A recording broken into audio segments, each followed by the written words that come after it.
Hello friend, स्वागत है आपका।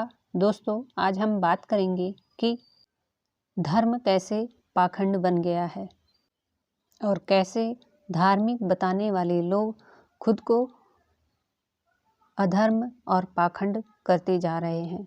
दोस्तों, जो मनुष्य वास्तव में धार्मिक नहीं बल्कि धर्म का पाखंड करते हैं, ऐसे असुरी विचारों वाले व्यक्ति कहते हैं, मैं धनवान हूँ, मेरे पास बहुत मनुष्य हैं, मेरे समान, मेरे बराबर दूसरा कोई नहीं। वे खूब यज्ञ और दान भी करते हैं। इस प्रकार अज्ञानता के मोह जाल में फंसे हुए हैं और धन दौलत, प्रॉपर्टी और अन्य भोग विलास में आसक्त रहने वाले मनुष्य भयंकर नरक को भी प्राप्त कर जाते हैं। ऐसी सोच, अहंकारी भाषा अज्ञानियों, असुरी व्यक्तियों की भाषा होती है। धर्म का पाखंड करने वाले को यह अभिमान हो जाता है कि धन बल और जन बल में उनके बराबर कोई नहीं है। वे ये समझने लगते हैं कि उनके धन का, उनके अनुयायियों का, सहयोगियों का कोई अंत नहीं। वे जो कहेंगे वही होगा, उनके कहे अनुसार ही सब चलेंगे। दोस्तों, रावण से लेकर सिकंदर तथा दुर्योधन से लेकर तैमूर लंग इसी तरह के अहंकार तथा अभिमान से ग्रसित नजर आए थे। बस यज्ञ कर देने से या दान दे देने से उनकी जिम्मेदारी पूर्ण हो जाएगी, ऐसा वे सोचते हैं। यज्ञ करना और दान देना भी उनके लिए गौरवपूर्ण अहंकार की पूर्ति का माध्यम बन जाता है। ऐसा इसलिए होता है दोस्तों, क्योंकि उनका चित्त अहंकार से, अज्ञान से ढका रहता है और इसलिए अशुद्ध मन के कारण मोह माया में ऐसे बंधते हैं कि सीधे नरक में जाकर गिरते हैं। ऐसा मनुष्य ईश्वर को नहीं, स्वयं को सर्वे सर्वा मानने लगता है।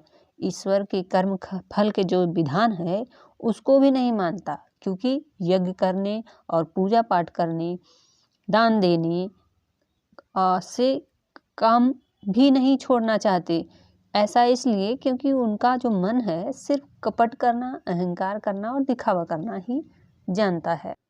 दोस्तों, धर्म का जो पाखंड करते हैं वे अपने आप को हमेशा श्रेष्ठ मानते हैं और इसलिए घमंड में चूर दिखावे के लिए नाम मात्र का यज्ञ, पूजा, दान आदि करते तो हैं, लेकिन उनके लिए प्रगति का अर्थ भी क्या हो जाता है? प्रतिद्वंदता, यानी प्रतिस्पर्धा कर लेते हैं कि यही प्रगति है।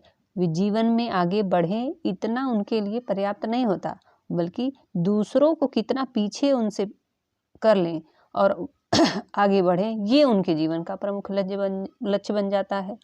और उनका जीवन हर तरह से तुलनात्मक दौड़ बन जाता है, जिसमें वे दूसरों से ऊपर और श्रेष्ठ दिखने में बरकरार रखना चाहते हैं। ऐसे मनुष्य यदि धर्म भी करते हैं ना, तो उनका धर्म भी धन के प्रदर्शन में बदल जाता है। और वे लोग मंदिर आदि भी बनवाना चाहते हैं ना, तो ऐसा कि वह स्वर्ण जड़ित हो, सबसे बड़ा हो, सबसे भव्य हो और सबसे विशाल हो, ऐसा सोचकर वे पूजा, जाप, यज्ञ ये सब भी करते हैं ना, तो उसके पीछे भी वे देवत्व यानी देवों को बांटने, त्याग के, मानवता के, बलिदान के सूत्र को भूल जाते हैं और करोड़ों खर्च करने को यज्ञ मानने लगते हैं। देखा जाए तो यह भी उनके अहंकार का ही एक अंग है। उनके लिए दान का अर्थ तो दूसरों से बड़ा दान और मंदिर का अर्थ है दूसरों से ऊंचा मंदिर। उनके लिए धर्म का मतलब बस इतना ही रह जाता है कि वो धर्म भी उनके अहंकार को, उनकी श्रेष्ठता को सिद्ध करता दिखाई पड़े। दोस्तों, धर्म और पाखंड को समझने के लिए एक कहानी सुनाते हैं जो सच्ची है। स्वामी रामकृष्ण परमहंस के पास एक बार एक व्यक्ति सोने से जड़ित हार लेकर आया। उसे वो उनके चरणों में रखते हुए बोला, क्या आप इसे माँ काली की प्रतिमा को पहना देंगे? रामकृष्ण परमहंस बोले, क्यों? वह व्यक्ति बोला, यह हार सबसे महंगे वाले सोने का है, सबसे बेहतरीन सुनार से बनवाया है, माँ को यह हार जरूर अच्छा लगेगा। स्वामी रामकृष्ण परमहंस बोले, अरे, जो संपूर्ण सृष्टि की स्वामिनी है, जिन्होंने यह सारा ऐश्वर्य निर्मित किया है, उनके लिए यह धूल के समान है। तुम्हें सोना महंगा लगता है तो क्या भगवान को भी ऐसा लगेगा?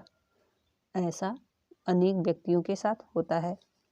वे अगर शुभ भी करने का प्रयत्न करते हैं तो इसलिए ताकि उनके स्वयं के अहंकार की पूर्ति हो सके।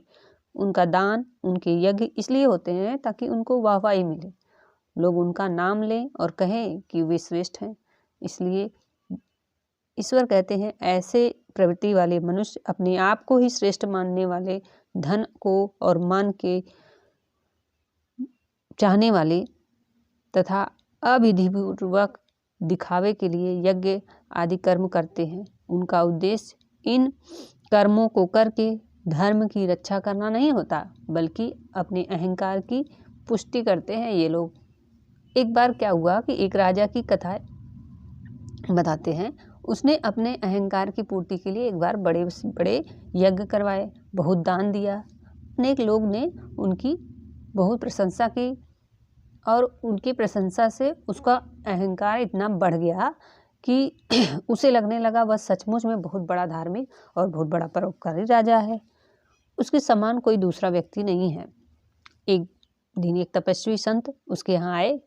राजा को लगा कि उसके धर्मार्थ कार्यों को देखकर वे उसकी प्रशंसा करेंगे। उसने उन्हें अपना खजाना भी दिखाया। उसमें अनेक हीरे जवाहरात पड़े थे, धन पड़े थे।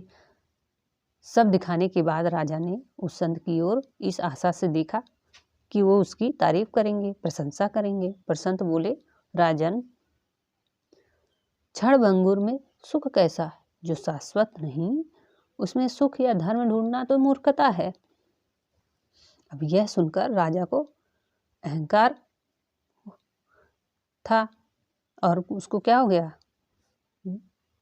गुस्सा आ गया, यानी क्रोध आ गया।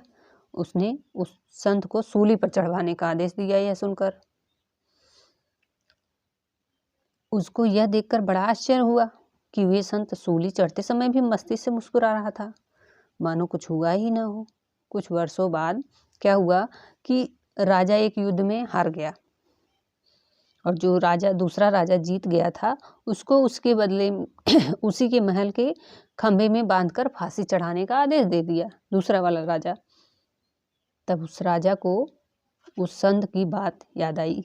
ऐसे ही दोस्तों, जो ऐसे पाखंड करने वाले लोग होते हैं ना, वो दूसरों से प्रतिस्पर्धा करने के लिए यज्ञ वगैरह करते हैं ताकि उन्हें प्रसिद्धि मिले। ईश्वर और प्रकृति पर विश्वास न होने के कारण उनकी दृष्टि विधि पर नहीं रहती, इसलिए उनके सारे प्रयत्न आडंबर बन जाते हैं और उनके द्वारा किए गए धर्म के प्रति कार्य भी पाखंड के समान ही प्रतीत होते हैं।